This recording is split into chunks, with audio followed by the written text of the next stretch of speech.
The Buffalo Bills finished the 2023 regular season with an 11-6 record and finished with the second best record in the AFC. They would go on to beat the Steelers in the wild card round of the playoffs with a score of 31-17 before losing at home to the Chiefs in the divisional round with a score of 27-24. There's really no shying away from this, so I will go ahead and address this early in the video, but Tyler Bass's missed kick was not the reason they lost this game. Josh Allen even said this in the post-game press conference that a game never comes down to a single kick. There were countless things that happened before this and ultimately before the Bills lost this game. This was the third time in 4 years in which the Kansas City Chiefs would send the Buffalo Bills home, and for the third consecutive year, the Bills have failed to reach the AFC Championship game. It's been a brutal couple of years for Buffalo because they get close every year, only to run into Joe Burrow one time or Patrick Mahomes the other 3 times. But with this postseason loss, the question becomes, what's next? What do the Buffalo Bills do to try and get over the hump and get out of the AFC for a chance to win the Super Bowl? Well, the answer is not as simple as you may think. In today's video, we're going to break everything down and what's next for them. Now let's begin. We are starting today's video by discussing a couple of things that didn't go the Bills' way in the game against the Chiefs, and some was out of their control. Injuries played a tremendous part in this loss for the Bills, and you can very much make the case that if they had Matt Milano, Tre'Davious White, Terrell Bernard, Christian Benford, Taylor Rapp, and Gabe Davis in this game, that alone would be more than a 3-point swing, and they would be headed to Baltimore to play the Ravens in the AFC Championship game. But injuries are a part of football, and unfortunately, injuries have not went in favor of Buffalo over the past few years, but everyone deals with injuries. My biggest takeaway from this game, and ultimately the Steelers game too for that matter, is for all of the criticism Josh received throughout the regular season, and I myself played a part in this, especially after the opening Jets game, in which the Bills would lose 22-16, and in a game where Josh would be responsible for 4 turnovers, my biggest fear for this team was entering a divisional game or AFC Championship game, and you would effectively get turnover Josh. They'd be down in the red zone, and Josh, being Josh, would throw a 70-mile-an-hour heater that would bounce up in the air and right into a DB's arms. But that's not the Josh Allen we got against Pittsburgh and Kansas City, not even close.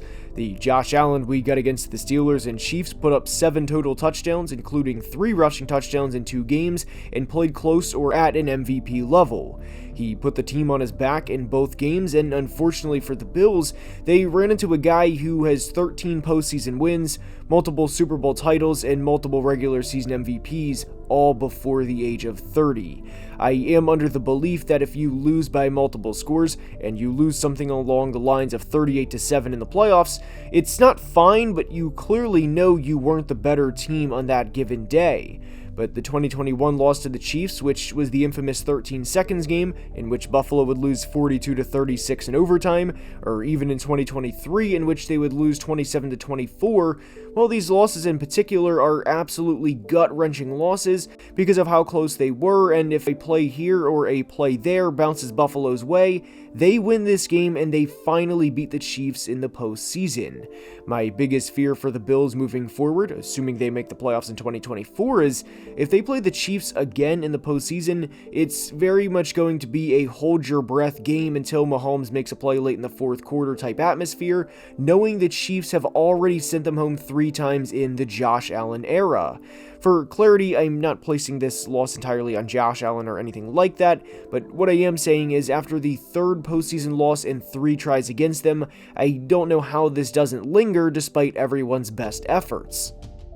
Do you fire head coach Sean McDermott in reaction to this despite him having 5 straight double-digit win seasons and 4 straight years of 11 or more wins?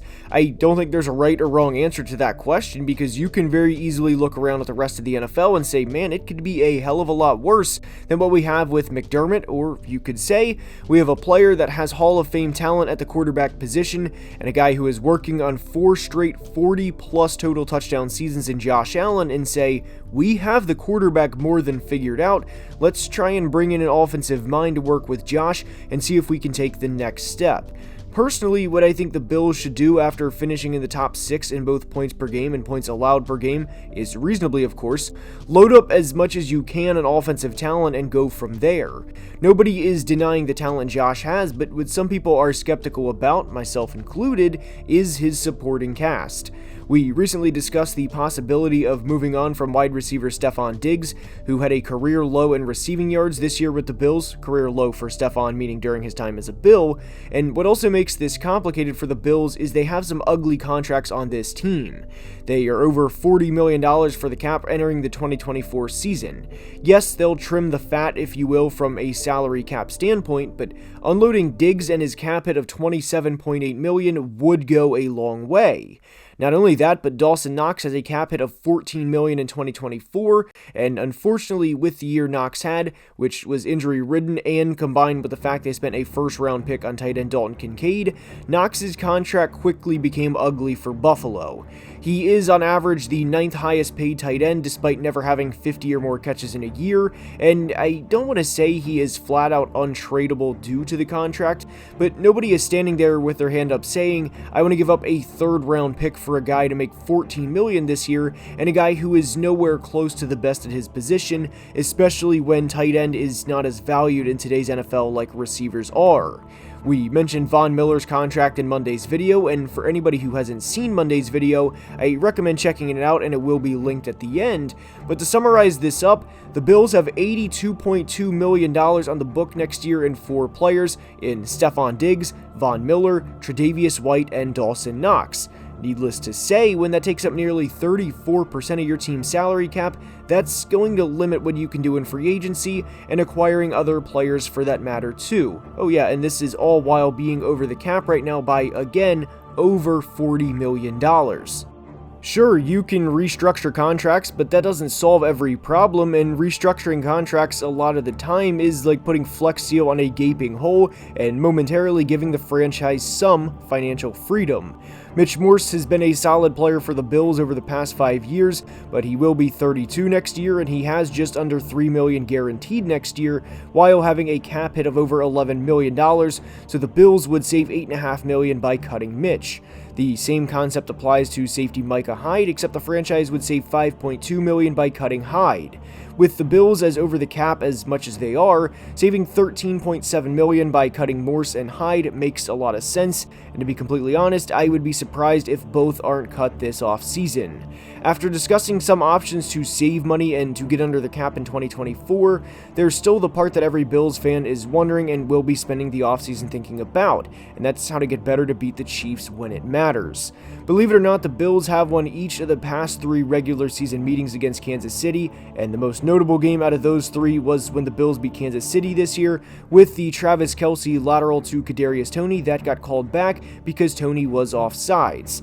Chiefs fans would of course trade these 3 losses for what they are against Buffalo in the postseason, which of course is undefeated in the Josh Allen era. Buffalo is running into a problem that Kansas City will soon run into when it's time to pay guys like L'Jarius Sneed, Nick Bolton, George Karlaftis, Trent McDuffie, and other guys on the roster too for that matter.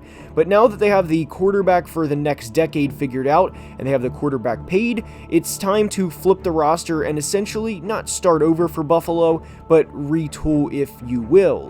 When you have a guy like Josh Allen or like Patrick Mahomes, you're never fully rebuilding and it's more of a reloading. What I personally think the Bills should do is simple. Give Diggs 1 more year while actively trying to find the replacement for Stefon in the 2024 draft. Give Khalil Shakir more targets next year and Dalton Kincaid too for that matter, and enter the 2024 season with guys like Shakir, Kincaid, and a 1st or 2nd round receiver because the 2024 receiving class is absolutely loaded, and have 3 pass catchers on discounted contracts relative to the production they will provide. If Buffalo could bring in a Brian Thomas Jr. from LSU, or a Troy Franklin from Oregon, or an A.D. Mitchell from Texas, who I think very favorably compares to the Steelers' George Pickens, this would give them some much-needed help at the receiver position. We've seen what the Bengals have been able to accomplish with giving Joe Burrow weapons, and during the Josh Allen era, the weapons he's had to throw to have been nowhere close to what other quarterbacks have had across the league. It's essentially been Stefon and the gang since he took the next step in 2020, with an above-average year and a half from Dawson Knox, sprinkled in with a few big games every year from Gabe Davis. Gabe Davis, by the way, is a free agent this offseason, and I fully expect him to leave in free agency because I don't think Buffalo will pay him anywhere close to what he can get on the open market. I don't think Gabe will get $25 million or any absurd number like that, but I do think the number would be significantly more than what Buffalo is willing to pay. The sad reality about the future of the Bills is they do a lot of things right, and they haven't had the success they've had over the past few years by accident. Yes, they were 6-6 at a point in 2023, but what did they do coming out of their Week 13 bye? They won 5 straight, which included 2 road wins over playoff teams, including the Chiefs themselves, the Cowboys in a game where they absolutely embarrassed them, and the Dolphins with the season on the line. This isn't new news, but Kansas City isn't going anywhere. Patrick Mahomes has went to at least the AFC Championship game in every year since he's became the starting quarterback. I know he's probably the most hated man in Buffalo right now, but one thing that will be a problem for not just Buffalo, but for teams like the Texans next year who will have increased expectations now that they've had success is great. How do you beat 15 in red with the season on the line? Buffalo isn't alone in this, and having Josh as their quarterback is obviously a great thing, but it's also frustrating knowing Mahomes is that 0.1% better. Having said that, this goes back to loading up on offense and doing everything you can to simply outscore teams. You don't want Josh having a lesser supporting cast than other quarterbacks in the conference. Obviously, you can't control a team having Jamar Chase and T. Higgins on rookie contracts and them each having 1,000-yard years, but you know what you can do moving forward? Draft receivers in the first round. Give Josh any extra help he can get. A receiving core of Stephon Diggs, Khalil Shakir, and Trent Sherfield is not going to be enough to win the Super Bowl in most years. You know the Chiefs are going to be waiting for you at some point next year, and because of the success the Chiefs have had, and given the fact they've been Buffalo's kryptonite, this puts Buffalo in a position where their offseason almost revolves strictly around how they can beat Kansas City. Sure, they'll trip up and have a stupid loss occasionally like they did in New England this year, but if I had to guess, Buffalo will figure it out, and in the 2024 playoffs, we will probably have a combination of Josh Allen, Lamar Jackson, Joe Burrow, and Patrick Mahomes going to each other's stadiums with the season on the line, CJ Stroud too for that matter. If you're Buffalo, you better keep up offensively. This is not a tear everything down because of a 3-point loss in the playoffs. Invest in the offense as much as you can and give Josh the best supporting cast you possibly can and try and go get a Super Bowl next year because remember, they aren't that far away. I hope you enjoyed today's video, and if you did, please like and subscribe, as only about 33% of people watching are subscribed, and it helps the channel a ton. Until next time, please be safe and have a great day. Love you guys.